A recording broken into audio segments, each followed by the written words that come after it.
প্রিয় বাপ, প্রিয় সন্তান, মনে রাখতে হবে ওই দিল আর দিল নাই, ওই অন্তর মরে গেছে, ওই অন্তর মরে গেছে, ওই অন্তর মরে গেছে। আমার কাছে ছোট্ট কিতাব আছে, মৌত কি ইয়াদ, মৃত্যুর স্মরণ। শেখুল হাদিস হযরত মাওলানা জাকারিয়া রাহমাতুল্লাহ আলাইহি লিখছেন।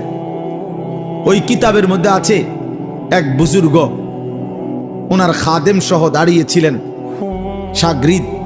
তো এই সময় কারো জানাজার সামনের দিক দিয়ে যাইতেছিল খাটিয়া নিয়া। তো এই শাগরিদ বলতেছিল নিজেই, আহারে কার জানি লাশ। তখন ওই আল্লাহওয়ালা বুজুর্গ চোখের পানি ফেলে বলছে, হায়, হয় তোমার লাশ নয় আমার লাশ, হয় তোমার লাশ নয় তো আমার লাশ। অর্থাৎ এটা কল্পনা করো, কার জানি লাশ কি আবার, এমন একটি লাশ হয় তোমার নয় আমার, হয় তোমার নয় তো আমার।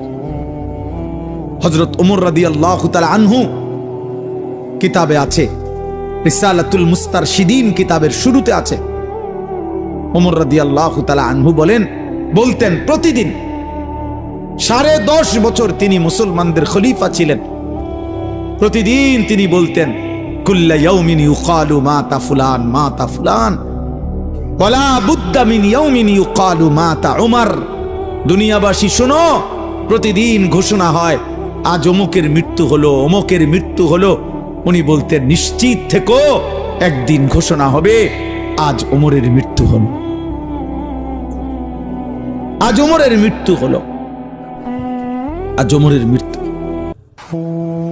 এর জন্য এক অনিবার্য সত্য, এক চিরন্তন বাস্তবতা, মৃত্যু।